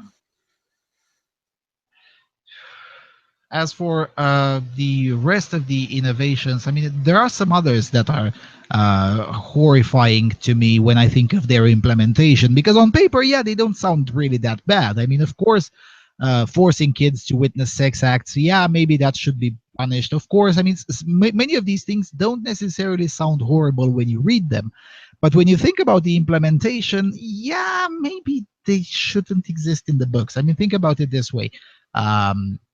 Under these, if things stay the way they are described here, you could reasonably go to jail if, let's say, you live home alone and your 13-year-old nephew or niece comes in and makes a surprise visit to you, and he or she caught you, I don't know, while watching not necessarily a porn movie, but I don't know, a movie that has uh, many sexual scenes or sexualized scenes. That could reasonably be construed as having a child witness sex acts. And, it's enough if the child tells to a very, very concerned adult about this, and off you go. Is that witnessing of sex? Is that does that really include porn as well? Well, it doesn't say. It doesn't say if it includes porn or not, but it's a reasonable assumption that it does. Okay, it caught you fucking your wife. The Yeah. Then what? There you go. And then the kid tells to, I don't know, a neighbor or a professor that, oh, over the weekend I went to my uncle and he was fucking his wife. And the overly concerned professor, or sorry, teacher, I guess I should say, the overly concerned school teacher notifies the police about that. Yeah, What then? I guess the question is, I think you said was leading a child to watch a sex act or something like that. I mean, if he just stumbles on you having sex with your wife, presumably that wouldn't count. But I don't know how that law actually looks like in practice. Nevertheless, it opens a huge can of worms. And in with many of these silly laws, it's not necessarily the sentence that they carry, but in many of these silly laws, it's the process, the trial, that is the punishment.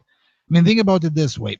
Let's say I'm taking my son or my nephew or whatever to a friend of mine, and um, it's a surprise visit because I know it's my friend's birthday or whatever, and I caught him fucking his wife. That's called leading the child to witness a sex act.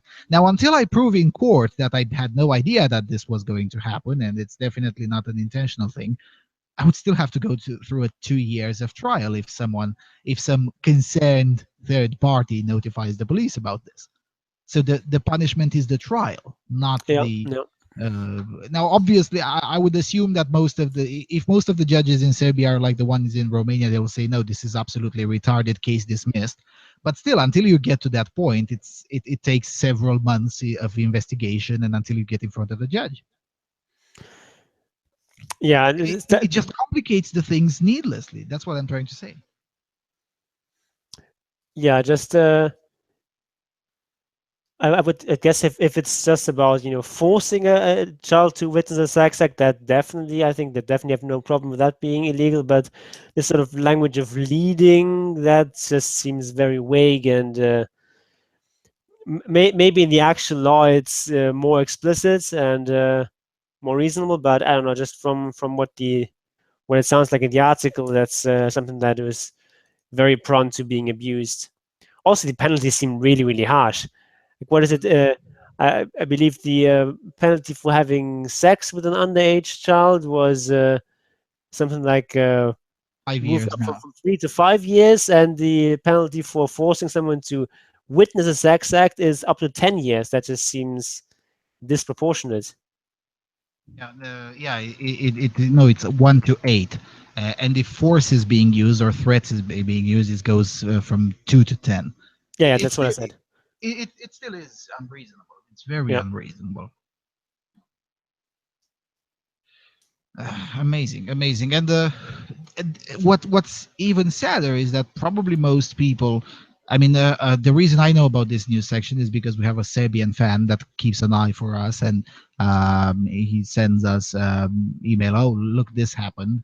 Um, but otherwise, I will assume, and I don't think I will be proven wrong on this. I will assume that most people didn't even notice that this has happened, and it will take several years until the first or the second or the third abuse of this law will happen, until someone will even notice that this is possible. And this goes back to the original talking point of yours, that there's just too many damn laws. There is just no way for for a human being to even attempt to follow them. Yeah, and especially with this sort of law that is connected with protecting people from sexual violence and protecting children and so on. It's very hard, or it's politically very difficult to actually challenge these kinds of laws, because Yeah. you will always look like you're protecting child abusers, and it just doesn't look good Hmm. to the public. Hmm. So politicians will generally try to avoid taking a stance against these kinds of laws, and that's how you sneak in sort of this nonsense, like um, leading a child to watch a sex act carrying a lengthy jail sentence. Hmm. Yeah, the same thing uh, with the so-called child porn laws, which again are routinely abused and can be abused. Now, of course, it depends on the country. In some countries, they have introduced some more common sense in the way they enforce them, but in others, they haven't. We had an entire show about that, and thank goodness you don't have your email address public, but I do. So I got quite a lot of hate mail about that. How dare you defend child porn? And I'm like, yeah, I don't think a 19-year-old should go to jail for a video of himself jerking off that he made when he was 16. Yeah, that's technically child porn, but I don't think that it should be a jailable offense, as in at all. It shouldn't be an offense, period. I think there should be some common sense to that. Same thing here. I don't think this phrasing of leading a child to witness sex act, does it apply to porn? And if yes, why? If not, how? What are the guarantees that it doesn't apply? And yeah, these kinds of things are extremely easy to abuse, and in some cases, it doesn't even have to be the minor making the allegation. It's usually some concerned third party that does most of the damage. Yep. All right. The last one is from the very silly place. It is from a Romanian publication, DG24, but it's about Belgium. The original article was under behind the paywall, and the other article was extremely long, and I was lazy, and I'm like, I'm not going to translate that much of a long article from from French. So here we go. A university has recommended to its female students to wear a cute décolletage at the graduation ceremony. The Université Libre de Bruxelles created a controversy on social media at the end of last week after it allegedly asked its female students to wear a cute décolletage at the graduation ceremony. This little scandal shook the medical school of the Université Libre de Bruxelles, the ULB, one of the largest institutions in Belgium, writes Le Figaro étudiant. Last weekend, all students got an email with instructions concerning the graduation ceremony, which marks the end of the studies period and the launching of the youngsters into their active lives. In the body of the text, the young women were invited to wear, quote, a dress or a skirt and a cute décolletage, close quote, while the young men were advised to wear a simple suit. The youngsters were outraged on social media, denouncing a systemic sexism against the young women at ULB. Facing the protests, the dean of the university even had to apologize to his students. It all started from the page ULB Confession, which generally contains students' jokes about the Belgian campus. On Friday evening, a post showed the screen cap of the email sent to the students. The post got almost 3,000 likes. On top of the screen cap, it read, quote, "From an aesthetical perspective, it is better for young women to wear a dress or a skirt and a cute décolletage. Of course, ladies, this isn't a mandatory requirement," close quote. Asked by RTL Belgium, Marco Schetgen, the dean, stated that the email was sent by the secretariat and is still waiting to learn who wrote it. He also expressed his astonishment for the Belgian news website by stating, quote, "It is very likely a woman who wrote this text since the secretariat is formed entirely by women. It is astonishing," close quote. The university also issued a statement on its Facebook page that reads in part, quote, "The medical school, through its deans, presents its most profound apologies. It is plainly obvious that the instructions concerning the clothing of the graduates are outlandish and contrary to the values that are defended on a daily basis by ULB and the med school," close quote. As for the employee responsible for the email, the spokesman of the university, Nicolas Dassonville, said there will be at least a call for order to the person responsible. Oh, these poor darlings. They got fashion advice from the university. However will they cope? Yeah, I mean, I can't imagine. I can't imagine how they were able to stay alive after experiencing such a tragical episode of oppression, like reading an email recommended but not mandating to wear a décolletage. I mean, that's horrible. In all seriousness, what's so wrong with a décolletage? Yeah, I mean, I guess the idea is that it's none of the university's business. I mean, okay, but I mean, it's just advice. It's not mandatory. I just don't really see a problem here. Yeah, the body of the email even explicitly says, of course, this isn't a mandatory requirement.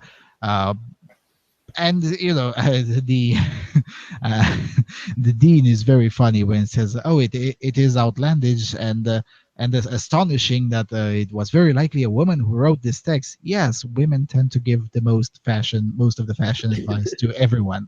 Welcome to reality. It is women who give a shit a lot more than men with what you're wearing. It's just the way it is. How is that astonishing? I mean, You could solve this problem just by saying, okay, everybody has a standard uniform, overalls and shower shoes.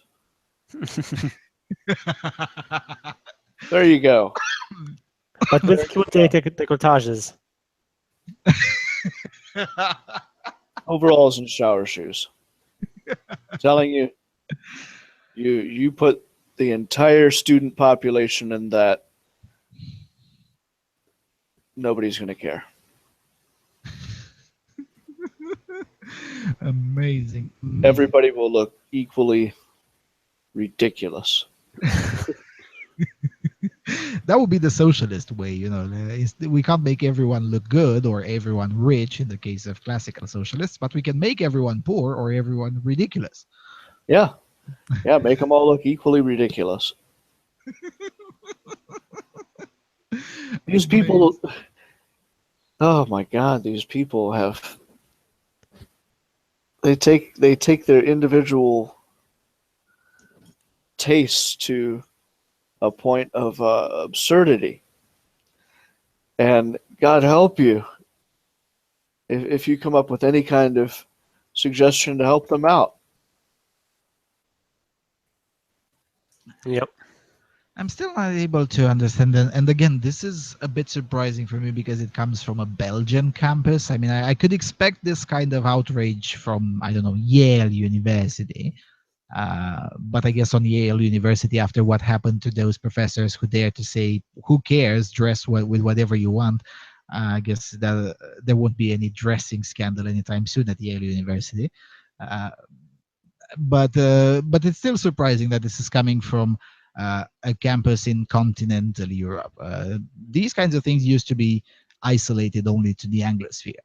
Um, but then again, this is a particularly special campus because it is built in a similar manner to the ones in the Anglosphere. It's not like the standard universities that you see in continental Europe, where there is no such thing as campus community and whatnot. I guess the Kansas metastasizing. Yeah, yeah, it does, and it is a frightening development in a way. Although, whenever there's a crisis, a capitalist looks to the opportunity, and the opportunity, of course, is to compete with these. Especially, Université Libre de Bruxelles is a private university, so competing with it is definitely on the table.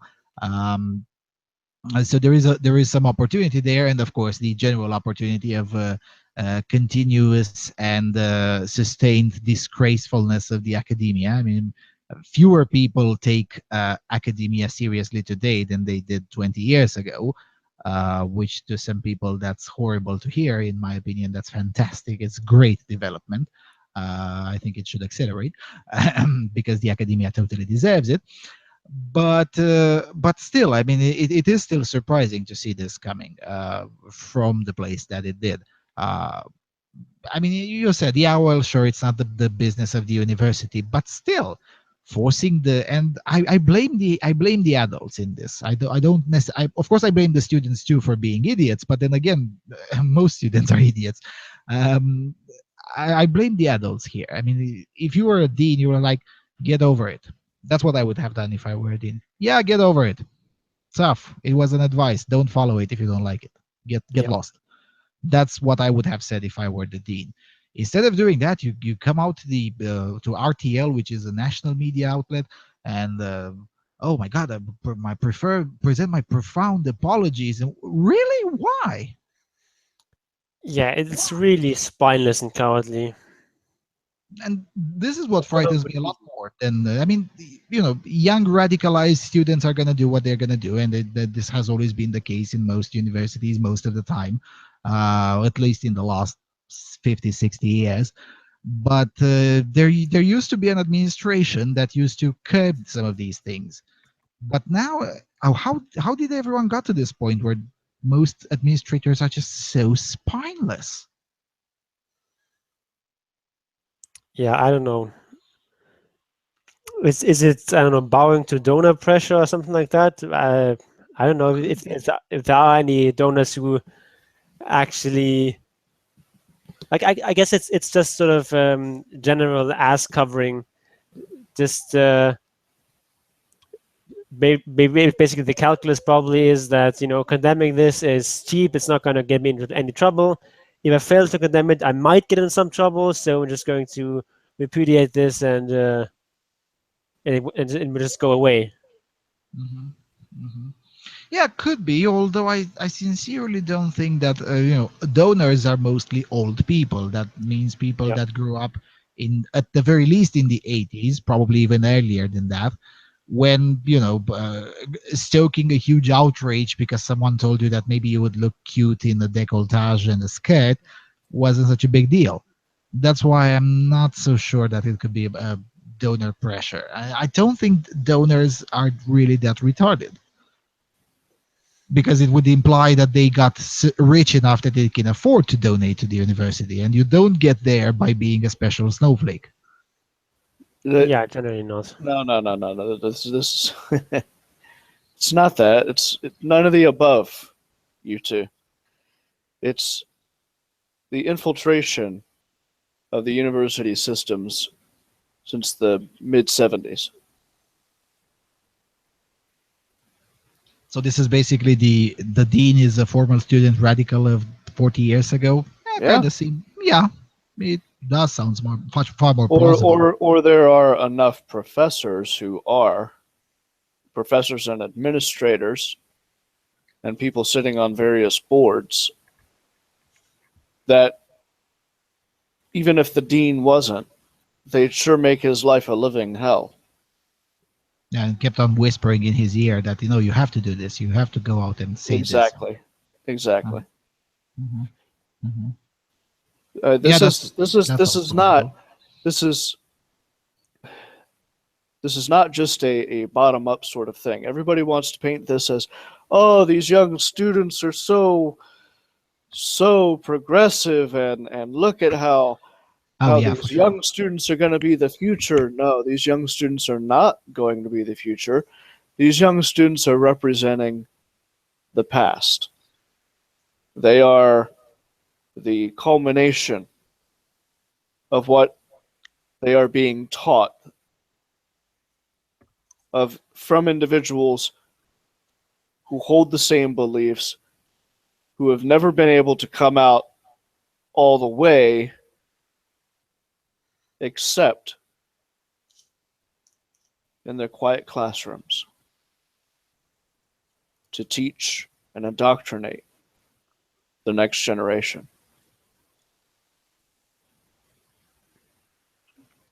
Nobody looks at these college courses. Nobody looks at these professors and actually goes, okay, so let's take a look at this curriculum. Yep. It all looks good on paper, but nobody's actually sitting in there and listening to what is being said. Yeah, that's true. I mean, most of these, especially the ridiculous part of the academia, the gender studies, the whatever studies, Yeah, where are their audits coming from? none of these have been audited properly since forever. And this is true in anywhere. It doesn't matter if it's in Kazakhstan or the United States or Belgium. Plenty Same of thing. time, plenty of time for these people to have moved into these positions.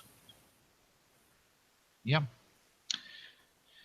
Yeah, that's probably true. Although I'm not really convinced that they necessarily represent the past. I mean, obviously their ideas come from the past, and No, they represent the majority of the professors and administrators on any campus.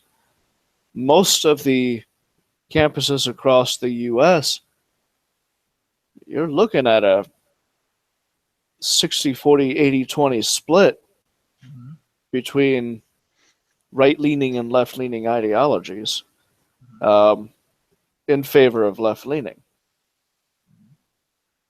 And you've got your history and your English department and your psychology departments all colluding. I don't mean they're all sitting in back rooms twirling their mustaches. What I mean is that they're coming from that same pool, those social sciences. yeah, they have the same mutual understanding of things Right. without the necessity to congregate and twist their Right, and mustaches. it's a their interpretation of history and the way the mind works, or how the English language works,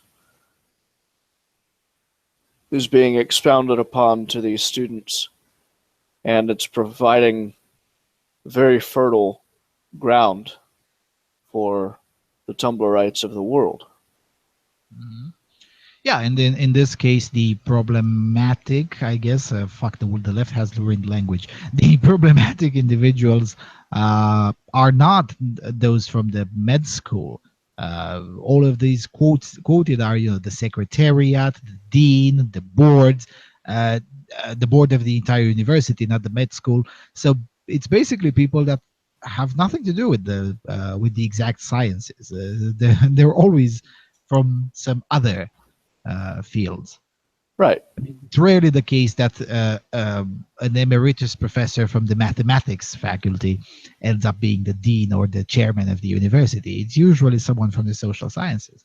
Well, that's because those who They have more time invest available. in the hard sciences find their love and accomplishment in the hard sciences. A lot of these social science individuals hit a ceiling eventually. Yeah, and the only way to find fulfillment is to tell other people what to do, I guess. Or to make their own ideas of what they've studied for the last 30 years of reality. Mm-hmm. Mm-hmm. And this is exactly where you go from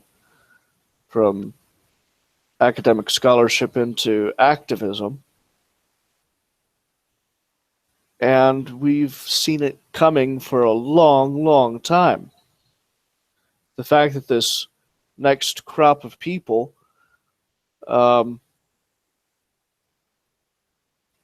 is so radical, at least in what we're seeing splashed across our screens, is that polarizing effect. And this is why you've got a Donald Trump in office. This is why you've got individuals who are coming out on the other side vociferously against PC culture. And then you've got the asshats who say that they're on the other side, but they act in the same exact way. I'm seeing a lot of these individuals who say they hold right-leaning ideas acting in the same way that those who say they hold left-leaning ideas act. A lot of hypocrisy, a lot of bleed over. People aren't living their principles. And this is where you've got this class of culture going on, where you've got a professor here in the United States who was white, decided to show up to the university. Is it the Evergreen incident? Yep. Decided to show up to a university on a day in which supposedly no whites were supposed to show up, and he gets the shit ripped out of him. And the dean, of course,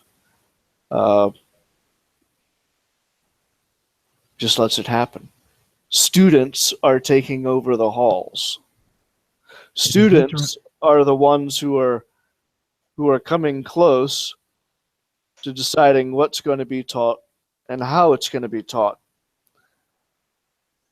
Lord of the Flies does not end well for some people. It sounds like this is exactly the type of thing we're seeing in the colleges. Yeah, this thing in Belgium, this one in the Evergreen University, it sounds like a literal case of the inmates taking over the asylum. Yes.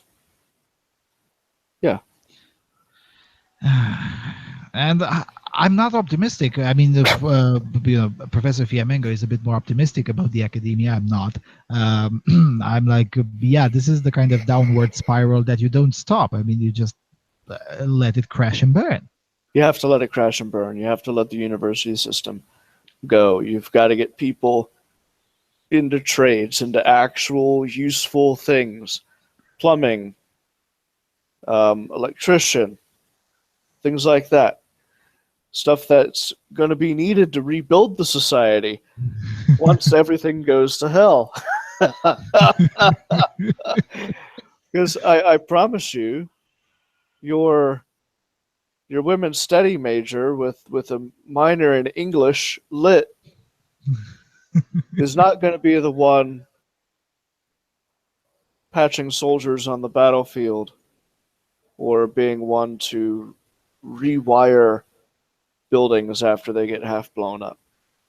Yeah, what is sad, and this is shown in this example from Belgium, is that when it goes down, it carries with them even individuals in more useful. I mean, the some of the individuals, quote unquote, outraged about this are graduates of the medical school. I mean, doctors are still useful, and it's one of the few trades where even I believe in some usefulness of having a university to learn that.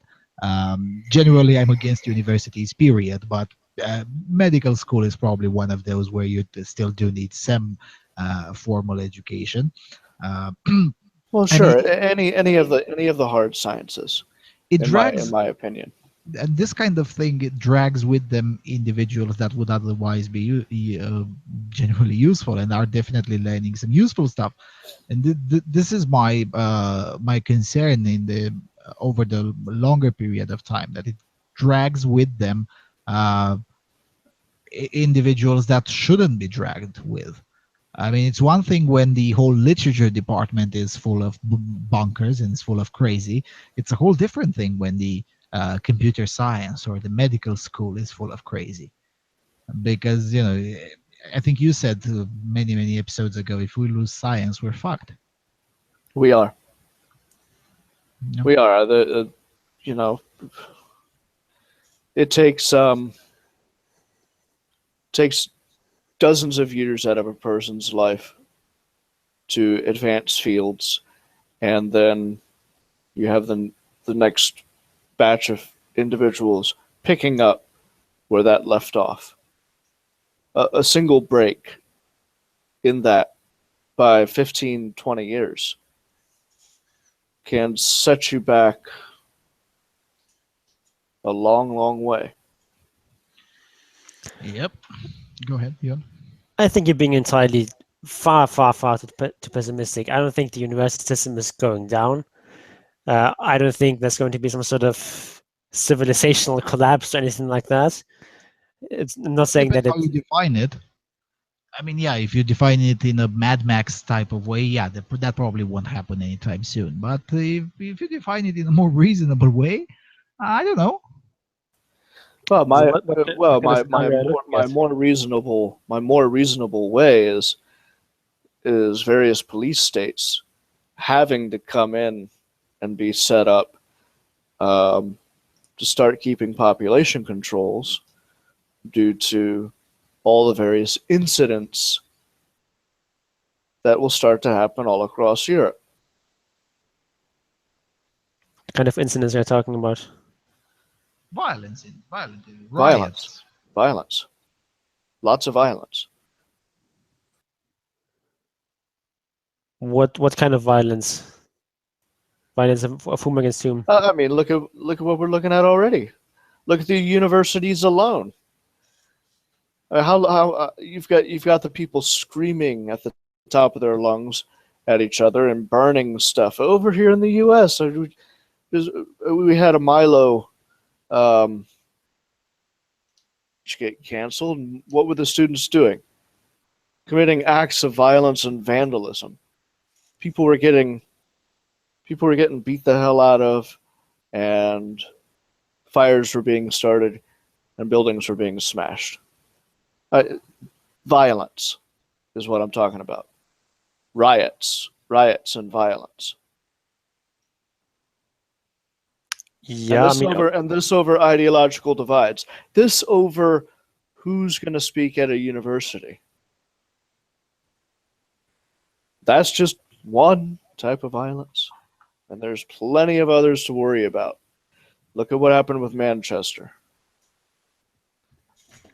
Yeah, I mean, these kinds of incidents are definitely bad, but then I think it's very unlikely that they're going to bring down the university system. I'm not saying that they're going to bring down the university system. What I'm saying is that the university system is going to have to shrink and collapse under the weight of its own ridiculousness. There's going to come a point in time when people are going to say, there's no way in hell I'm enrolling in university. I'm going to go to a trade school. There's no way in hell I'm paying 60, 70,000 whatever currency for a 4-year degree. Yeah, I mean, in a profession in which individuals are going to try to indoctrinate me, and I'm probably not going to get hired for anyway on the outside world because everybody else has one. yeah, I mean, so these, and a lot of these state funded universities are going to hurt as a result, because you're also having the pushback from a lot of conservative type individuals who are looking to cut the funding, especially to those universities who can't keep their student populations under control. Yeah, but I mean, that's an entirely healthy response. It just means sort of reducing some of the excesses that are in the academia, and that's probably going to happen. But I think that's an entirely good thing, and I don't think that this will lead to some sort of wider collapse of universities. Maybe somewhat fewer people will go to university, and that's completely fine. But universities are still very important and very needed for a number of fields. Maybe gender studies and English lit and whatever are not particularly essential, and maybe they will shrink as people realize that it's not particularly lucrative to go into these kinds of fields. But you're still going to need university-educated people in the sciences and technology and these kinds of fields. Sure, but these universities are running huge overheads in most cases. You look at the books on a lot of these universities, and you realize just how much they're putting out, and you realize just how much they depend upon very specific funds. When their enrollments start to shrink, that's when you're going to start seeing universities declare bankruptcy. And they can, and will, and have declared bankruptcy in the past. They will do it again. Yeah, a couple of them probably, but it's just not a big deal. It's not. I just don't see the sort of doom and gloom scenario that they're painting here. There are some very significant problems that are currently not being addressed yet, which might be addressed in the future, but it's not going to bring down the university system. Okay. I have a very differing opinion on the matter. I mean, we'd have to look at the data. All right. But yeah, I mean that's my opinion. All right. Next week, what is June the 9th? On June the 9th, I'll still be in Stockholm, Sweden. So I'm going to try my best to broadcast from there. Technically, I should be able to because the Swedish internet isn't really that bad as the Hungarian one, for instance. So more likely than not, let's put it this way, more likely than not, I'll see you all next week. Broadcasting from Sweden, maybe I'll encounter one or two hate crimes along the way, so I can have something interesting to tell you all about. And the same is true 2 weeks from now. On June the 16th, I'll still be in Sweden. I have no idea whether I'll be in Stockholm or some other place, but I'll still be in Sweden in June the 16th, unless I piss off the Swedish police state and I'll be on the run in Copenhagen or something. I mean, that's a possibility. Very unlikely, but it's still a possibility. But yeah, and with that, I'm kind of out of things to say. Okay, so I will definitely be around next Friday if you are around. So see you next week, probably. Until then, I would invite you to take a look at my blog, which is at orthogonalideas.com. And until then, take the red pill. Take the red pill. Goodbye, everyone.